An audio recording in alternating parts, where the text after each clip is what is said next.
In the quiet town of Southington, Connecticut, a family desperate for a fresh start unknowingly moved into a house with a dark and gruesome past. It was 1986, and the Snedeker family had just rented a large colonial-style home to be closer to the hospital where their eldest son was receiving cancer treatment.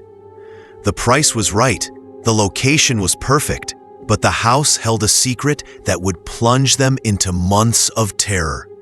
Shortly after moving in, the family began to notice strange phenomena. Water taps turned on by themselves. Cold spots would appear and vanish. Whispering voices echoed through the hallways at night. But it wasn't until their son Philip started having violent outbursts and terrifying visions that they began to truly fear something was wrong. What they didn't know at the time was that their new home had once operated as a funeral parlor.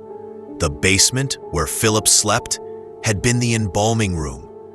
As the days passed, the supernatural activity intensified. Apparitions appeared, objects moved on their own, and family members began exhibiting disturbing behavior. Carmen Snedeker, the mother, reported being touched by invisible hands. Her niece claimed she was being assaulted in her sleep.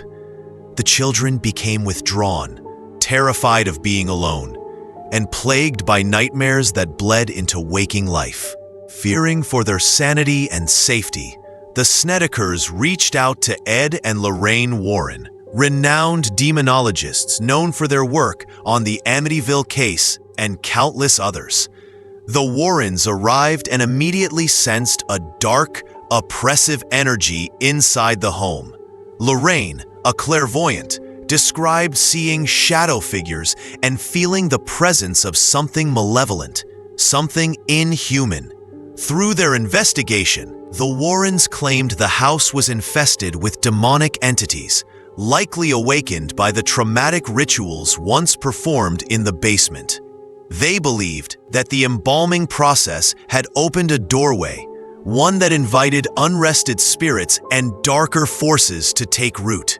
According to Ed Warren, the house was a gateway for evil and one of the most terrifying cases they had encountered. The situation grew so dire that the Warrens brought in priests to perform a series of exorcisms on the home. Over time, the activity subsided, and the family eventually moved away, leaving behind a house that remains a subject of debate, fear, and folklore. To this day, skeptics and believers argue over the truth of the Snedeker haunting. But for those who lived it, and for those who investigated it, the terror was all too real. Some say the story was exaggerated. Others insist the experiences were genuine and traumatic. What is clear, however, is that the Connecticut funeral home case is one of the most chilling chapters in the Warren files.